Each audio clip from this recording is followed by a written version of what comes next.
Hello， 大家好，又係到咗早起了林天空故事嘅時候啦。今日繼續同大家分享馬太福音第97集，世界末了的預兆，忍耐到底，必要得救。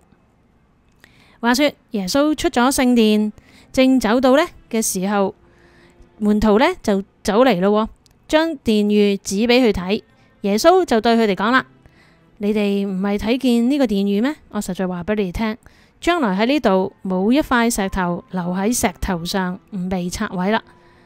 呢件事呢，就係耶穌就係指到呢，就係喺冇幾耐之後，就喺主後70年呢，果然呢，呢個羅馬兵佢哋就將呢一個嘅聖殿第二聖殿就拆到呢呢一個嘅一塊石頭都唔留喺度，真係呢完全夷為平地啊！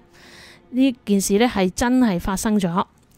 跟住耶穌呢就喺橄欖山上面坐低，門徒呢就暗暗嚟走嚟問佢啦：耶穌話俾我哋聽啊，咩時候有呢啲事啊？你降臨同埋世界嘅末了有咩兆頭啊？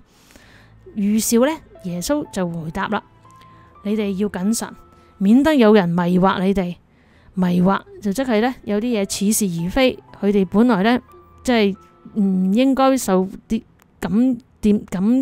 感到呢會跌倒嘅，但係都可能因此呢，都可能會絆倒佢哋。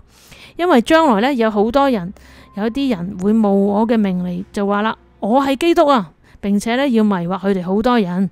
你哋呢，亦都會聽到打仗同埋打仗嘅風聲，但係你記住，總唔好驚慌啊！因為呢啲嘅事必須要有嘅，只係末期未到。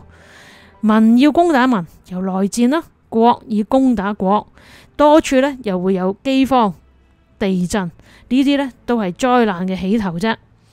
但係嗰個時候，人仲要呢將你哋陷喺患難裏邊，所以呢，即係話有好多嘅災難呢，好多嘅痛苦苦難呢係一定會臨到你哋嘅，亦都要殺害你哋，你哋亦都會要為我嘅名被萬民去恨惡。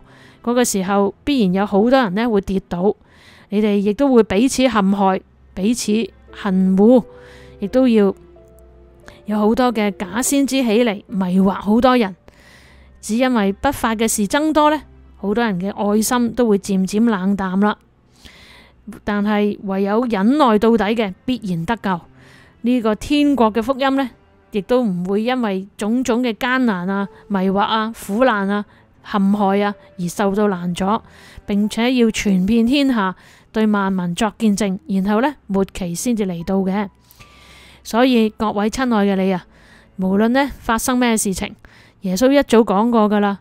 呢啲一切呢，其實歷世歷代嚟到時至今日21世紀，其實都冇停過。所以呢，呢一切呢都係必然發生嘅。嗰一日仲未嚟到，我哋呢都必然知道呢。你睇下，淨係嗰啲迫害基督徒嘅清單冇停止過，而且呢係好劇烈，一直係越嚟越劇烈。但係呢，福音亦都冇受到攔阻。呢個呢就係耶穌一早講過，福音係要傳遍天下，然後末期先至嚟到。所以呢，我哋唔需要害怕，有咗耶穌呢個保證呢，我哋只有嗰度講到就係忍耐到底嘅，必然得救。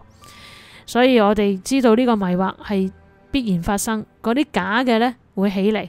我哋知道呢個迷惑呢係好激烈嘅，受苦亦都係好激烈，亦都係好真實。但係佢提到呢嗰個冷淡愛心冷淡呢，亦都係人呢因為受到呢啲嘅不法嘅事情好多嘅時候呢就會出現啦。但願呢喺教會裏邊呢唔會即係被呢啲嘅滲透，以致我哋呢去被呢啲嘅事情去拉倒。願至我哋每一個人呢都抗拒呢啲嘅迷惑。願我哋嘅愛心呢真係靠着主多而又多，慢慢嘅去明白主嗰個教導。我哋要堅守，要繼續嘅去愛人愛神。好，今日嚟到呢度。